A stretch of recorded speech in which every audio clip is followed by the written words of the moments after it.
अंतर्राष्ट्रीय महिला दिवस पर कार्यक्रम का आयोजन, महिलाओं को किया गया सम्मानित। महिला सारथी योजना के तहत स्कूटी, ऑटो व कार का किया वितरण।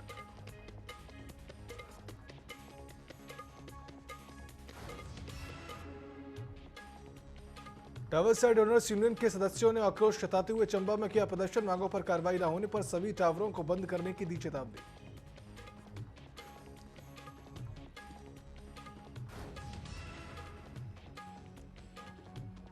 कांग्रेस प्रदेश अध्यक्ष का भाजपा प्रदेश अध्यक्ष पर तंज, कहा आदमी अपने भाग्य से कहीं भी पहुंच जाता है। करण महारा ने जोशीमठ की बर्बादी का जिम्मेदार महेंद्र भट्ट को ठहराया।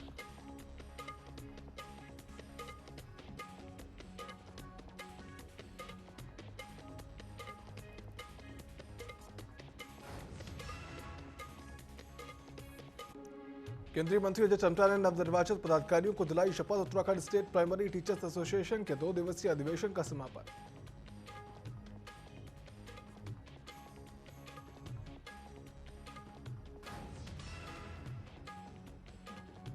जोगीधारा के पास पिलाई का अज्ञात शव, महिलाओं ने पुलिस को दी सूचना। पुलिस और एसडीआरएफ मौके पर पहुंची। फिलहाल शव की शिनाख्त में जुटी पुलिस।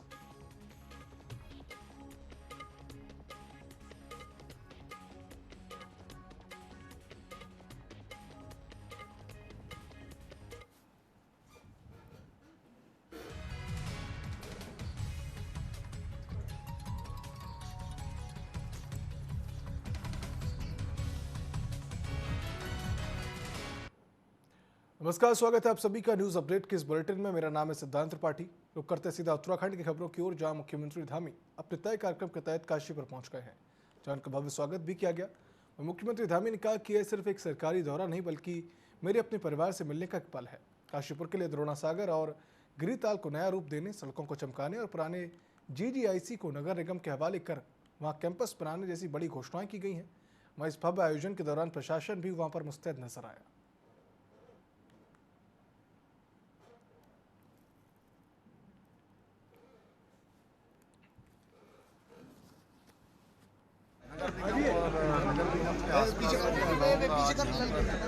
मैं दे दूंगा, नीचे कर ले। आने वाले समय क्षेत्र के विकास में बहुत बड़ा योगदान करने वाले हर एक लोग यहाँ पर सुविधा, काशीपुर के रहने वाले लोगों को आसपास के लोगों को सुविधाएं। देहरादून में आगामी चारधाम यात्रा को लेकर आपदा प्रबंधन प्राधिकरण तैयारियों में जुट गया है। किसी तरह से कोई भी जनहानि न हो, इसके लिए अनेक खामियों को दूर करने का प्रयास किया जा रहा है। साथ ही आपदा प्रबंधन में सभी उपकरणों को बेहतर कर दिया गया है, जबकि कंट्रोल रूम में सूचनाओं के त्वरित आदान प्रदान पर विशेष फोकस किया जा रहा है, ताकि किसी भी सूचना पर संबंधित की शीघ्र मदद की जा सके। वहीं सचिव आपदा प्रबंधन विनोद कुमार सुमन ने बताया कि आगामी यात्रा सीजन और मानसून सत्र को लेकर होमवर्क शुरू कर दिया गया है। अभी मौसम सामान्य है और आप जानते हैं कि उत्तराखंड आपदा की दृष्टि से बहुत संवेदनशील है। जो जनपद हमारे अधिक संवेदनशील हैं, उनमें हम किस प्रकार से तैयारी करें, किस प्रकार से अर्ली वार्निंग सिस्टम डेवलप करें कि आपदा के पर्याप्त समय पहले हमको जानकारी मिल सके, ताकि लोगों को हम किसी प्रकार की हानि से बचा सकें या हानि को कम कर सकें। इसी के क्रम में एक हमारा दल कर्नाटक और उड़ीसा के भ्रमण पर गया है, 7 सदस्यीय दल। वहाँ पर अर्ली वार्निंग सिस्टम के बारे में काफ़ी अच्छा काम किया गया है, उनको स्टडी करके आएंगे। उसके बाद अपने राज्य में जो हमें चेंजेस करने हैं, जो परिवर्तन कस्टमाइज करते हुए उन सिस्टम को अपने राज्य में कैसे हम एडाप्ट करें कि हमारे यहाँ भी अर्ली वार्निंग सिस्टम को हम एडवांस कर सकें विभिन्न विभागों के सहयोग से। और उसके बाद आपदा के पर्याप्त समय पहले लोगों को हम जागरूक कर सकें, बता सकें, अलर्ट कर सकें, ताकि आपदा से होने वाली क्षति से बचा जा सके। देहरादून की स्वच्छता रैंकिंग में सुधार लाने के लिए नगर निगम लगातार प्रयासरत है और इसी कड़ी में नगर निगम आयुक्त नमामि बंसल की अध्यक्षता में स्वच्छता सर्वेक्षण 2024-25 को लेकर एक कार्यशाला भी आयोजित की गई, जिसमें कि अधिकारी, पर्यावरण मित्र और सफाई व्यवस्था से जुड़े अन्य लोग भी शामिल हुए। वहीं नमामि बंसल ने कहा कि स्वच्छता सर्वेक्षण के तहत नागरिकों से फीडबैक लिया जा रहा है और शहर की स्वच्छता रैंकिंग में महत्वपूर्ण भूमिका निभाएगा। और उपस्थित अधिकारियों और कर्मचारियों से उन्होंने अपील की कि अधिक से अधिक नागरिकों को इस अभियान से जोड़ा जाए और जागरूक किया जाए। सिटीजन फीडबैक स्वच्छ सर्वेक्षण के दृष्टिगत लिया जा रहा है और उसमें सभी से यही अपील है कि ज़्यादा से ज़्यादा जन जागरूकता के लिए सभी को अवगत कराएं। द QR कोड एंड जो इसका लिंक है उसके लिए जनता को पता हो कि इस पर जाकर के उन्हें फीडबैक देना है और ज़्यादा से ज़्यादा लोगों तक इसकी जानकारी पहुँचे। वहीं देहरादून के भाजपा मुख्यालय में केंद्रीय जनजातीय मंत्री जुएल ओराम ने प्रेस वार्ता की है, जिसमें उन्होंने केंद्रीय बजट में अपने मंत्रालय को दिए बजट के संबंध में जानकारी दी। इस दौरान उन्होंने कहा कि आगामी 5 वर्षों में करीब 89 करोड़ के बजट के साथ 63,843 गाँव में बिजली, पानी, शिक्षा, स्वास्थ्य व सड़क को पूरा करना है। साथ ही उन्होंने जनजातीय मंत्रालय के तहत DAJJU के लिए बीते बजट से 4 गुना बढ़ाकर 2,000 करोड़ किए जाने पर केंद्र सरकार को सराहा है। 4 महत्वपूर्ण बिंदु में आपका थ्रस्ट है। उसमें से पहला है कृषि, एग्रीकल्चर। दूसरा है कि MSME, इसमें medium small and micro enterprise में इसमें थ्रस्ट है। तीसरा है कि इन्वेस्टमेंट, ज़्यादा से ज़्यादा इंफ्रास्ट्रक्चर में और बाकी सब में इन्वेस्टमेंट हो और इन्वेस्टर आए इसमें, इसके लिए है। और एक्सपोर्ट, भारत में एक्सपोर्ट बढ़े ताकि आपका GDP बढ़ेगा। $5 ट्रिलियन का GDP का जो आकांक्षा है वो हो, इसके लिए हम लोग ये बजट में थ्रस्ट दिया है। भाजपा प्रदेश अध्यक्ष महेंद्र भट्ट के सड़क छाप वाले बयान पर सियासत गर्मा गई है। बता दें कि आंदोलन कर रहे लोगों और आम जनता में आक्रोश देखने को मिल रहा है। तो वहीं इस बार भाजपा विधायक खजन दास ने खेद प्रकट करते हुए कहा कि वह गलती से उनके मुंह से निकल गया। कहा ऐसे शब्दों का प्रयोग नहीं करना चाहिए, हम सबके सड़क से ही निकले हैं और ये राज्य हमें मिला है।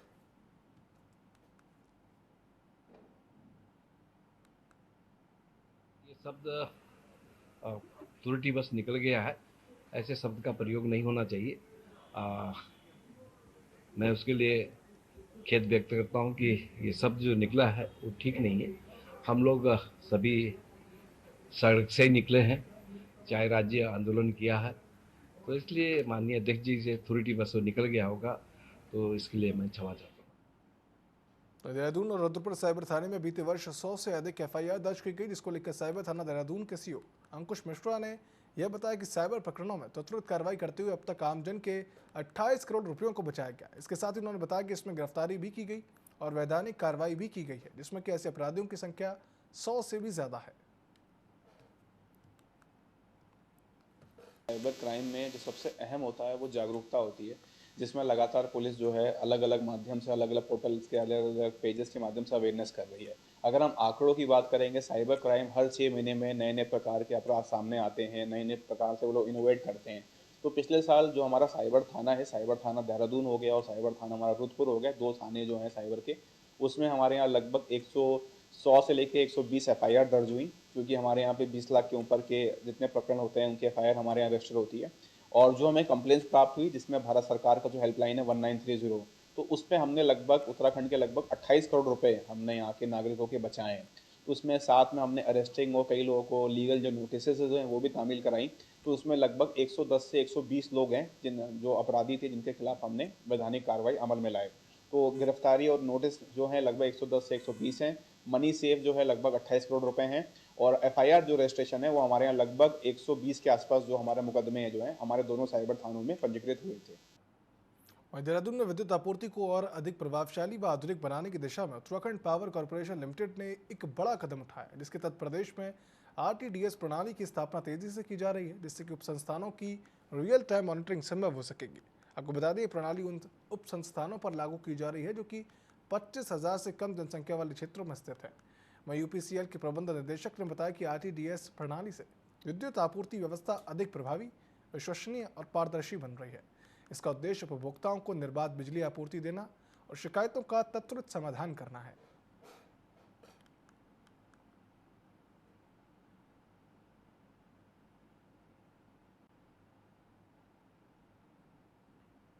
इस वजह से है कि हम लोगों ने ससमय मीटर और ट्रांसफार्मर बदल लिए थे, इसीलिए ओवरलोडिंग की वजह से कोई रोशनी के RDSS के तहत हम लोगों को जो कार्य दिया गया है, हम कोशिश कर रहे हैं कि 1 साल के अंदर जितनी भी योजनाएं हैं वो पूरी कर सकें। लेकिन जबकि ये काम थोड़ा सा लेट अवॉर्ड हो पाया पूरे देश में, तो हो सकता है कि इसका एक्सटेंशन और मिले तो 2 साल के अंदर हम लोग कार्य करें।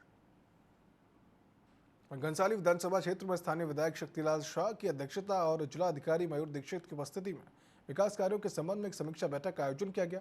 बैठक में लोक निर्माण विभाग, पेयजल निगम सहित अन्य विभागों की ओर से विधानसभा क्षेत्र में संचालित योजनाओं की विस्तार से समीक्षा भी की गई। इस बैठक में घनसाली विधायक ने कहा कि सभी विभाग अगले 3-4 दिन में अपने क्षेत्रों का दौरा करें। वहीं जिलाधिकारी ने कहा कि घनसाली आपदा की दृष्टि से बेहद संवेदनशील क्षेत्र है, उसको देखकर ही योजना बनाएं।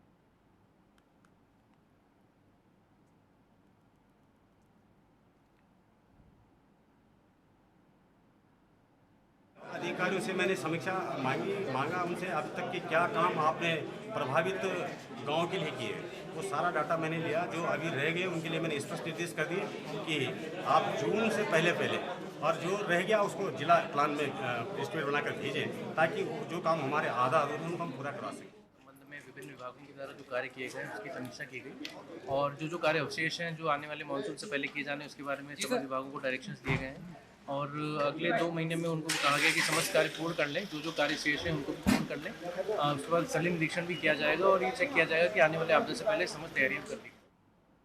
भाजपा प्रदेश अध्यक्ष महेंद्र भट्ट के सड़कों पर आंदोलन कर रहे लोगों को सड़क छाप वाले बयान पर विपक्ष हमलावर है। इसको लेकर कांग्रेस के प्रदेश अध्यक्ष करण महारा ने कहा कि आदमी अपने भाग्य से कहीं भी पहुंच जाता है, लेकिन इसका मतलब यह नहीं कि वह दूसरों को सड़क छाप गए। भाजपा के प्रदेश अध्यक्ष महेंद्र भट्ट पर हमला करते हुए करण महारा ने कहा कि महेंद्र भट्ट एक ऐसे विधायक रहे जिन्हें अपनी ही विधानसभा का होश नहीं था।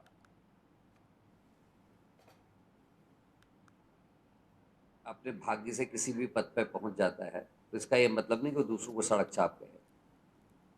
जो गैरसैंण में लोग आए वो बुद्धिजीवी लोग हैं, जिनके अंदर संवेदनाएं हैं वो हैं, और वो लोग इसलिए आए थे कि जो पहाड़ का या उत्तराखंड के माहौल को ख़राब करने की कुछ नेता लोग कोशिश कर रहे हैं, उसके खिलाफ उन्होंने लामबंदी करके आवाज़ उठाने का काम किया। महेंद्र भट्ट जी कैसे हैं क्या है मैं उस पर टिप्पणी नहीं करूँगा, लेकिन वो एक ऐसे विधायक और ऐसे नेता रहे हैं जिनको अपने ही विधानसभा का होश नहीं रहा। जोशीमठ की बर्बादी के लिए मैं बहुत बड़ा वहीं टावर साइड घाट व टावर साइड ऑनर्स यूनियन के सदस्यों ने समस्या हल न होने पर आक्रोश जताते हुए चंबा में प्रदर्शन किया। उन्होंने गढ़वाल मंडल के कंपनी निदेशक को पत्र भेजकर शीघ्र समस्याएं हल न होने पर उग्र आंदोलन की चेतावनी दी है। वहीं कहा कि वे लंबे समय से इन समस्याओं को लेकर हर फोरम पर बात करते हैं, लेकिन कोई भी उनकी समस्याओं को गंभीरता से नहीं लेता। उन्होंने मांगों पर कार्रवाई न होने पर सभी टावरों को बंद करने की चेतावनी दी है।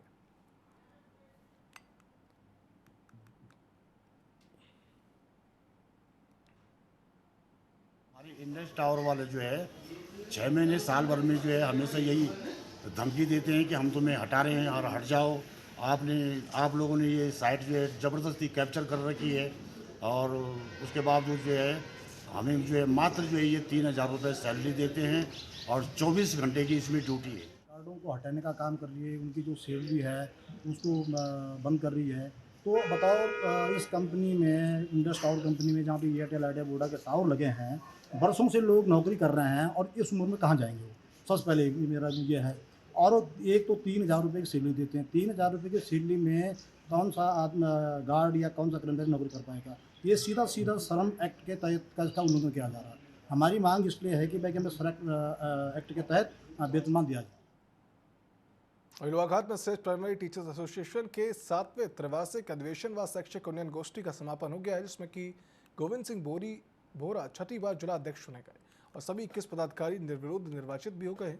और मुख्य अतिथि केंद्रीय मंत्री अजय टम्टा ने अपने संबोधन में अंतर्राष्ट्रीय महिला दिवस की शुभकामनाएं देते हुए शिक्षकों को देश के भविष्य निर्माणकर्ता बताते हुए समाज के विकास में शिक्षकों की अहम भूमिका बताई। नवनिर्वाचित जिलाध्यक्ष गोविंद बोरा और संगठन पदाधिकारियों ने सभी शिक्षकों व निर्वाचन समिति को धन्यवाद देते हुए कहा कि नवनिर्वाचित कार्यकारिणी हमेशा शिक्षक व छात्र हित में कार्य करेगी।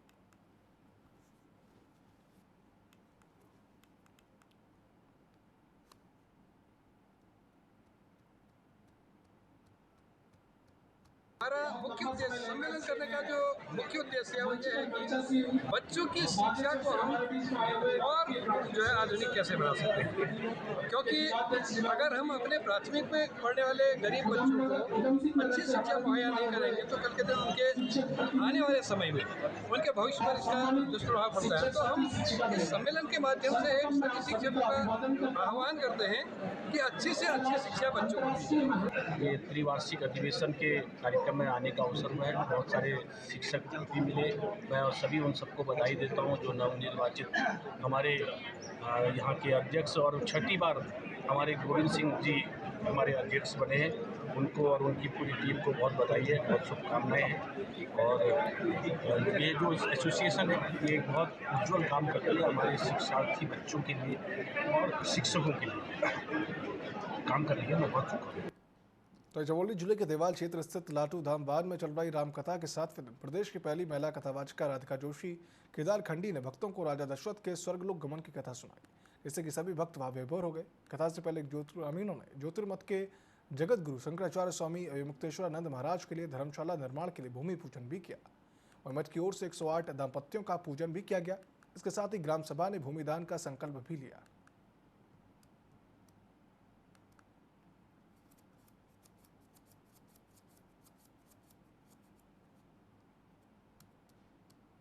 उत्तराखंड में विकास कार्यों को लेकर हमेशा गुणवत्ता पर सवाल उठते हैं। इसको लेकर जब उत्तराखंड भाजपा के धर्मपुर से विधायक विनोद चमोली से सवाल पूछे गए तो वे जवाब देते हुए उन्होंने कहा कि सरकार का काम योजनाएं लाना होता है, फिर उसको अलग अलग विभागों और अधिकारियों की ओर से इम्प्लीमेंट भी करना होता है।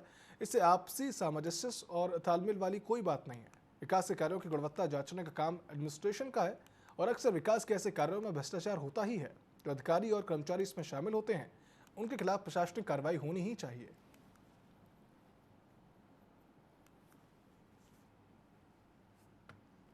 अगर कहीं उसके एग्जीक्यूशन में कोई कमी आ रही है या उस लेवल पर जहाँ पर वो चीज़ें धरातल पर उतारनी है वहाँ पर उसकी गुणवत्ता में कोई कमी आ रही है, ये सीधे सीधे एडमिनिस्ट्रेटिव मामला बनता है। ये सामंजस्य तालमेल का इशू नहीं है, ये कहीं ना कहीं भ्रष्टाचार से जुड़ा हुआ मामला है और सीधे सीधे एडमिनिस्ट्रेटिव मामला है। तो इन पर नकेल कसी जानी चाहिए और प्रशासनिक तौर पर इनके ऊपर कार्रवाइयाँ होनी चाहिए। तो राष्ट्रीय विधिक सेवा प्राधिकरण नई दिल्ली और उत्तराखंड राज्य विधिक सेवा प्राधिकरण नैनीताल के तत्वाधान में न्याय भवन गोपेश्वर में राष्ट्रीय लोक अदालत आयोजित की गई, जिसमें कि 137 वादों का आपसी सुलह समझौते के आधार पर निस्तारण भी किया गया, जबकि विभिन्न मामलों में 1,76,67,249 वसूलियां भी की गई। आपको बता दें कि राष्ट्रीय लोक अदालत ने जिला न्यायालय गोपेश्वर सहित कर्णप्रयाग, गैरसैंण, थराली और जोशीमठ के न्यायालयों ने भी भाग लेकर अपने अपने न्यायालयों में लोक अदालत आयोजित कर विभिन्न प्रकृति के वादों का निस्तारण भी किया। लोक अदालत में विभिन्न प्रकार के आपराधिक वाद, भरण पोषण बैंकों की वसूली, मोटर दुर्घटना प्रतिकर वाद, NI एक्ट, वाहन चालान सहित कई प्रकृति वादों का निस्तारण आपसी सुलह समझौते के आधार पर किया गया। जिला विधिक सेवा प्राधिकरण के सचिव और सिविल जज सीनियर डिवीजन पुनीत कुमार ने कहा कि इस लोक अदालत में 137 वादों का निस्तारण किया गया, जिसमें 55 मामले आपसी सुलह समझौते और 82 मामले बैंक के प्री लिटिगेशन के मामले थे।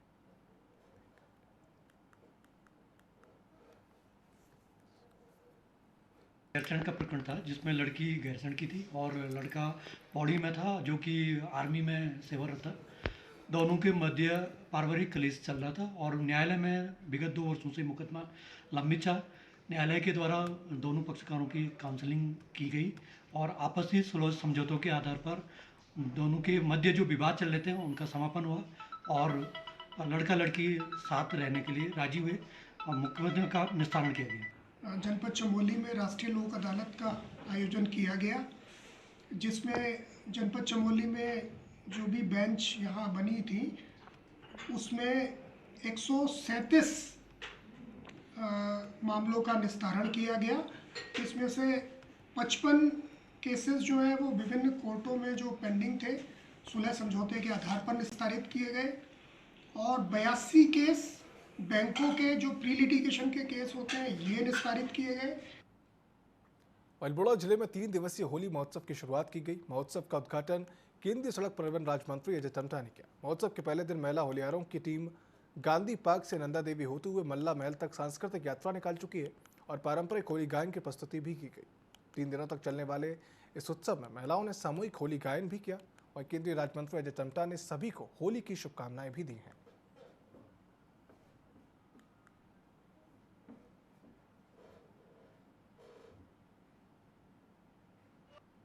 रंगों का त्योहार पूरे देश के अंदर और देश के बाहर जितने जगह भी भारतीय लोग रहते हैं, इसे बड़े हर्षोल्लास के साथ मनाया जाता है। और मैं समझता हूँ ये एक प्यार और मोहब्बत, एक दूसरे को जिस प्रकार से लोगों का एक दूसरे के साथ प्यार होता है, ये अपने आप में बहुत ही सुंदर है। रंगों का यह त्योहार सबके लिए रंगों भरा हो, ये मेरी प्रार्थना। मसूरी में भूमाफियाओं के हौसले बुलंद है। माल रोड पोस्ट ऑफिस के पास रॉक स्टोन बिल्डिंग में भूमाफियाओं ने रातों रात दुकान पर ताला लगाकर कब्जा करने की कोशिश की। साथ ही दुकान के शटर पर लाल रंग से विवादित दुकान भी लिख दिया गया, जिस पर पीड़ित दुकानदार और भूमाफिया के बीच जमकर हंगामा हुआ। मामला मसूरी कोतवाली पहुंचा तो दोनों पक्षों के बीच तीखी नोकझोंक भी देखने को मिली।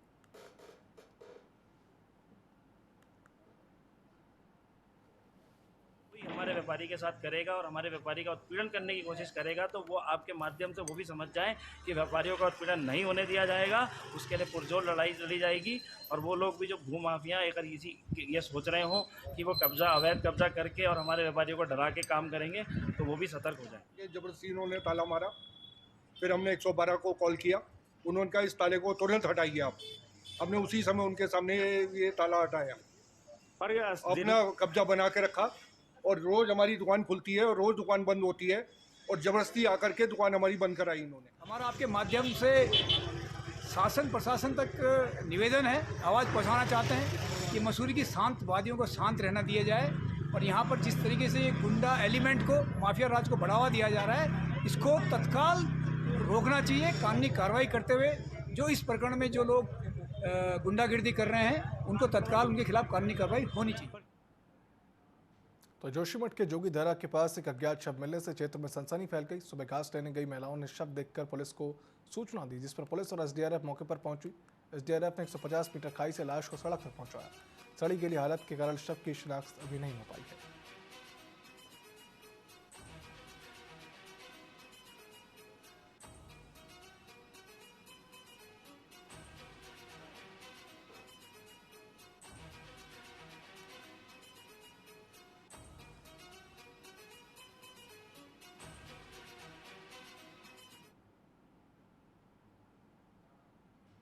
न्यूज अपडेट की इस बुलेटिन में फिलहाल इतना ही। आप देखते रहिए TV24। शुभ रात्रि।